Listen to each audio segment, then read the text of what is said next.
उषा का सगा बेटा सुनील और बहू कीर्ति उन्हें उनके सौतेले बेटे के साथ छोड़कर जा रहे होते हैं। बेटा, तेरी जब कमाई बढ़ जाएगी कम से कम तब तो मुझे तू लेने आ जाना। हाँ हाँ माँ, क्यों नहीं।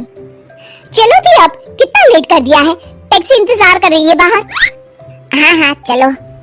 सुनील और कीर्ति चले जाते हैं और उषा उन्हें जाता हुआ देख उदास हो जाती है। तभी वहाँ निशा आ जाती है। अपनी सास को उदास देख निशा उनके पास जाती है। क्या हुआ मम्मी जी, आप तो बहुत सगा बेटा करती थी। आपके सगे बेटे ने तो आपको छोड़ दिया और चले गए अपनी अलग गृहस्थी बसाने। देख बहू, मेरे बेटे को कुछ भी कहने की जरूरत नहीं है। मुझे यकीन है कि जब उसकी तनख्वाह बढ़ जाएगी तो वो मुझे लेने जरूर आ जाएगा। हाँ, ये भी देख लेंगे कि वो लोग आपको वापस लेने आते हैं या नहीं। तब तक तो आप भी यही हो और मैं भी। उषा अपने बेटे के ना होने से बहुत ही उदास रहने लगती है। उन्होंने खाना खाना भी छोड़ दिया। सुनिए जी, मम्मी जी ने आज भी कुछ नहीं खाया। जब भी खाने के बारे में पूछती हूँ तो कह देती है भूख नहीं है और अपने कमरे में ही बैठी रहती है। ये सुनकर ऋषभ अपनी माँ के पास खाना लेकर जाता है। माँ, सुनील बेटा आ गया तू? ओह, तू है।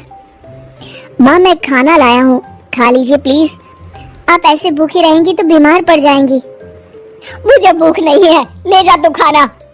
ठीक है, फिर जब तक आप नहीं खाएंगी मैं भी नहीं जाने वाला यहाँ से। अरे तू क्यों जिद करता है? कहा ना मुझे भूख नहीं है। अरे मम्मी जी, आप खा भी लीजिए ना, ये कितने प्यार से आपको खिला रहे हैं, उसकी तो कदर कर लीजिए कम से कम। अरे तू क्यों बीच में हमेशा अपनी टांग अड़ाती है? ठीक है, लाओ दे दो। कम से कम खाने के बाद तुम दोनों तो इस कमरे से जाओगे। उषा खाना खा लेती है और ऋषभ और निशा ये देखकर खुश हो जाते हैं। चलो, कम से कम माँ ने खाना तो खा लिया। उषा एक दिन सुनील को फोन मिलाती है। हेलो बेटा सुनील, तू घर मिलने आ जाना बहू को लेकर। कितने दिन हो गए, बहुत मन कर रहा है मेरा। हाँ हाँ ठीक है माँ, ऑफिस में बहुत काम है, टाइम मिला तो आ जाऊंगा। सुनील फोन काट देता है। हेलो सुनील बेटा। सुनील की बात सुनकर उषा उदास हो जाती है। तभी वहाँ ऋषभ आ जाता है। माँ, ये देखो, मैं जलेबी लाया हूँ तुम्हारे लिए, तुम्हें बहुत पसंद है ना? उषा जलेबी देखकर बहुत खुश हो जाती है। अरे वाह, जलेबी लाला दे। उषा जलेबियाँ खा रही होती है और ऋषभ अपने कमरे में चला जाता है। देखा मम्मी जी, आपका ये कितना ख्याल रखते हैं और प्यार सगे और सौतेले से नहीं आका जा सकता। आपको उदास देखकर ये आपके लिए तुरंत जलेबी ले आए, यही तो प्यार होता है। ये कहकर निशा वहाँ से चली जाती है और उषा सोचने लगती है, शायद तू ठीक कह रही है बहू। उषा देखती है कि ऋषभ उसका बहुत ख्याल रखता है और उसे उसकी गलती का एहसास होने लगता है। एक दिन सुनील और कीर्ति घर पर आते हैं। उषा उन्हें देखकर खुश हो जाती है। और माँ, कैसी हो?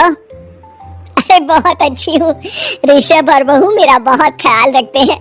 वैसे मुझे नहीं लगा था कि तू आएगा बहू के साथ। क्यों, ऐसा क्यों लगा आपको माँ? बेटा, फोन पर तूने कहा था कि तुझे बहुत काम है। हाँ माँ, पर मुझे ये भी तो पता था ना कि मेरी माँ इंतजार कर रही होगी मेरा।